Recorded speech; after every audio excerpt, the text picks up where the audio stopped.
partnerships and using them to deliver on the things that matter at home: investment, growth and security. Because we can only make lives better for working people if we're prepared to shape the global problems that are reaching into our lives more and more.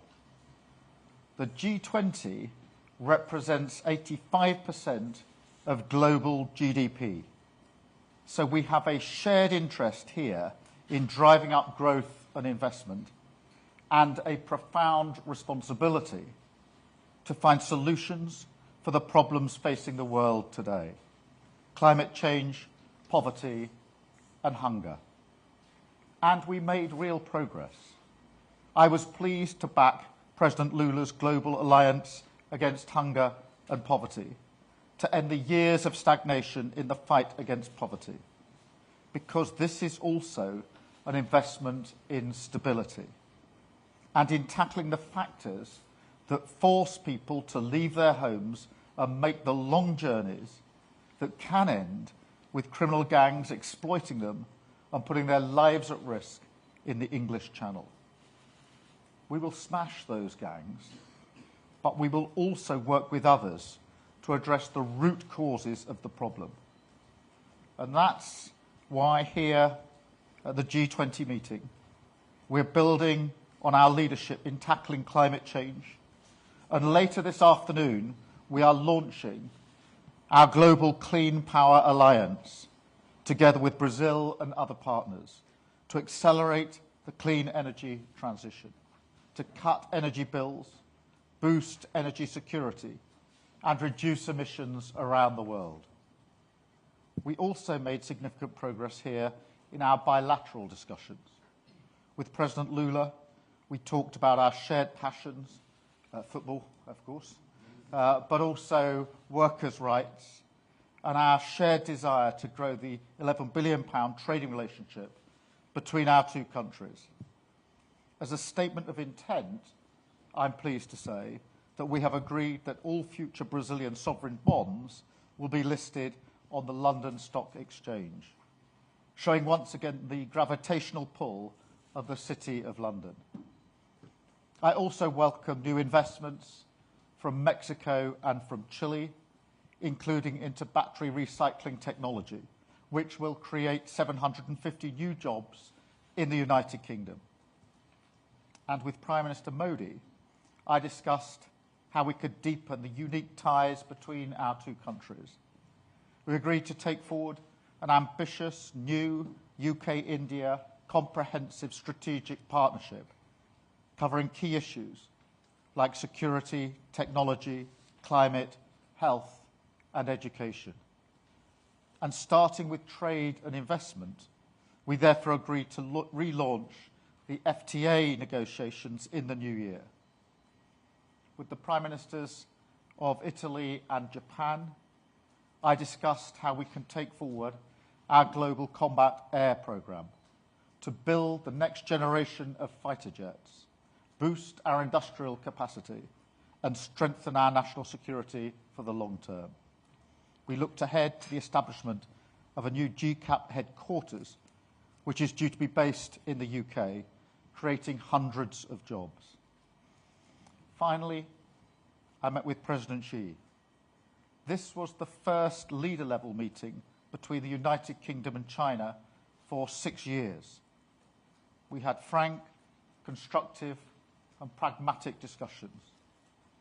As G20 economies and permanent members of the Security Council, and at a time of huge volatility, I think we both recognised the importance of engagement.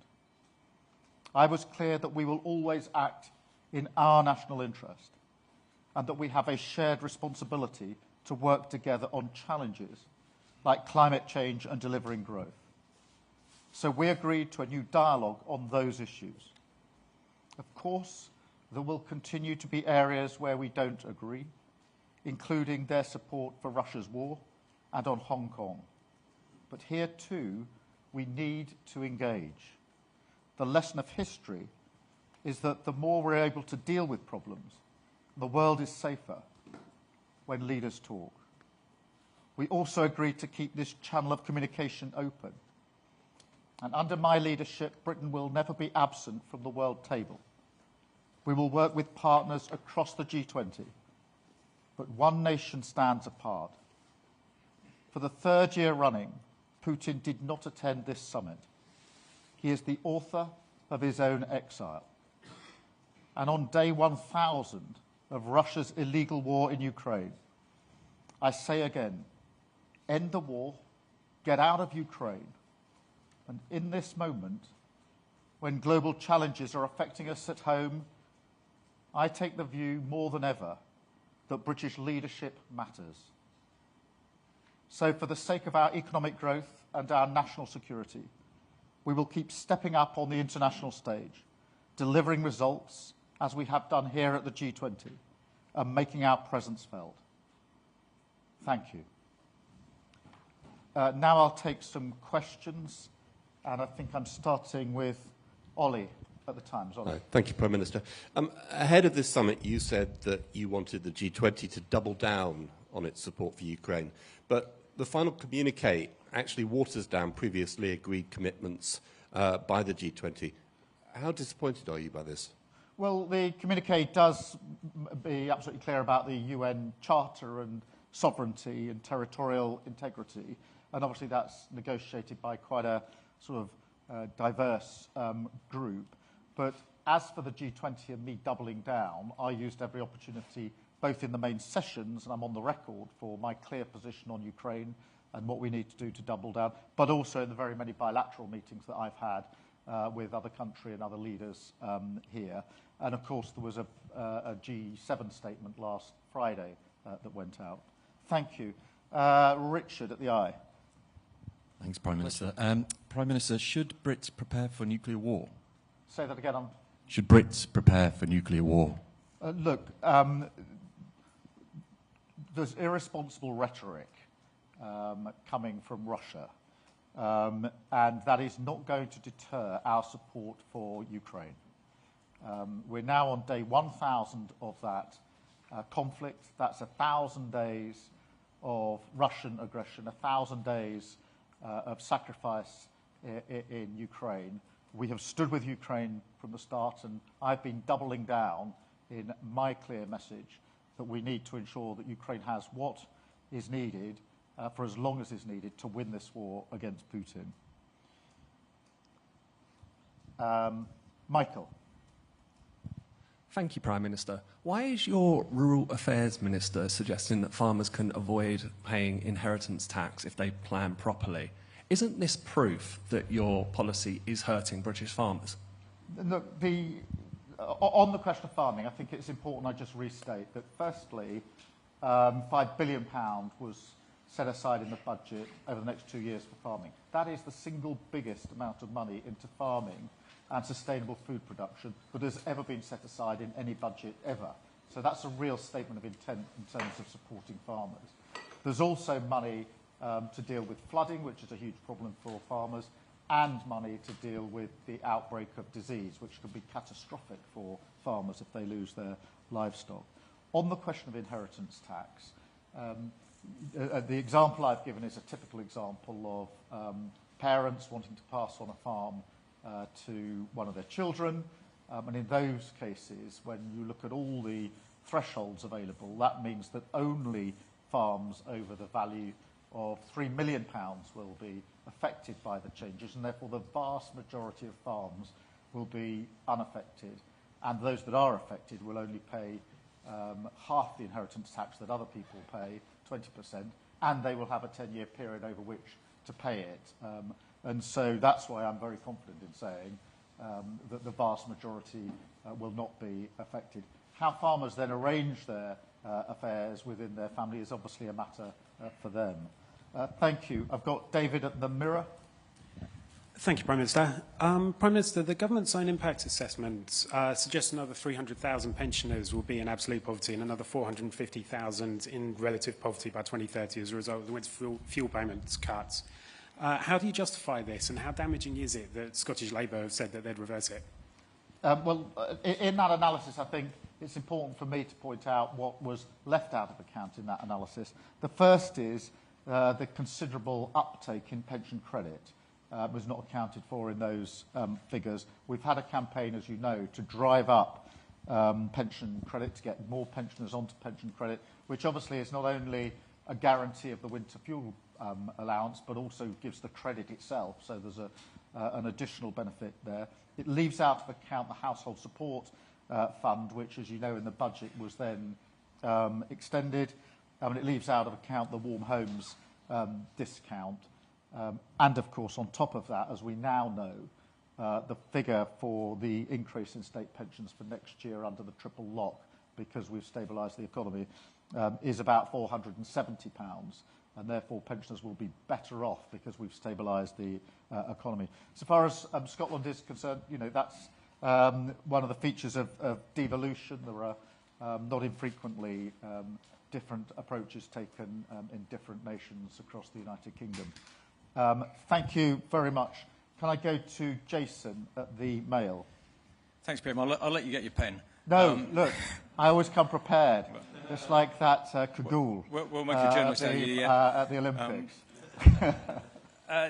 Listen, you've talked a lot about protecting people's payslips in the budget, but it's becoming clear that thousands of people are going to lose their payslips altogether as a result of some of those national insurance hikes. The big retailers today are saying job cuts are inevitable. The Bank of England governor says that they're right, and actually the figure could be much higher than the 50,000 predicted by the OBR. What's your message to those working people who are going to lose their livelihoods as a result of the budget? Is that just the sort of necessary price for fixing the foundations? Well, look, we took a number of difficult decisions in the budget and ensured that the pay slip in people's pockets is not affected. They will not be paying more, and they'll see that month on month in their pay slip. So far as the numbers affected, I mean, it is important, I think, to factor in the protection that we've put in place for employers, particularly small employers. So half of employers will either see no change to their NICs or they'll be paying less. And that is important because that's the difference we made by the changes we made to the employment allowance. So half of employers, as I say, no change or cuts to NICs. But look, we took difficult decisions, but fair decisions to stabilise the economy and to make sure that we could put ourselves in a position where we could make very important investment then into our NHS, into our schools and into housing. Thank you. George, the FT. Yeah, George Parker from the FT. You mentioned Hong Kong and China in your introductory remarks, and as you know, Prime Minister, dozens of lawyers, academics, journalists, pro-democracy activists have just been jailed for alleged subversion in Hong Kong. Will you condemn that in the strongest possible terms, or will you now have to bite your tongue as you've tried to forge this closer economic partnership with China? Well, we want that closer economic partnership, and China is the second biggest economy in the world, and therefore I see that as an area where we can cooperate. But I do also think it's right that where we have differences, we have a frank discussion about them, as we did yesterday in relation to Hong Kong. So I do think both of those things need to happen, but what we mustn't lose is the opportunity for our economy with a better partnership when it comes to cooperating on economic and trade affairs. But as I say, that doesn't mean we don't have our differences, and it doesn't mean that we shouldn't be frank about those differences. And that's the approach that I took yesterday and will continue to take. Thank you. Martina. Thank you. Martina Betts from The Sun. Prime Minister Peter Mandelson, who's widely expected to become your next US ambassador, said that you should end your feud with Elon Musk and that you should use Nigel Farage to help build bridges with the incoming Donald Trump administration. Will you listen to his advice? Well, I make no comment about appointments. In relation to relations with the US, obviously it's an important relationship for us. Historically, the US-UK relationship has been a special relationship for a reason, forged in difficult circumstances, and as important today as it's ever been. And that is, in forging that relationship, I've obviously spent time with President-elect Trump back in September when I was in New York, and we had dinner together, and then spoken to him on the phone. And I think that's right in terms of building the relationship as we go forward. Thank you. Caitlin. Thanks, Prime Minister. There are warnings about job cuts over your changes to NICs. There are farmers protesting in Westminster over inheritance tax, and there are warnings about pensioner poverty due to the winter fuel changes. Do you still have confidence in your financial plans and, by extension, Rachel Reeves? Absolutely. We had to stabilise the economy. We had to deal with the 22 billion black hole, and we needed to invest in the future of our country.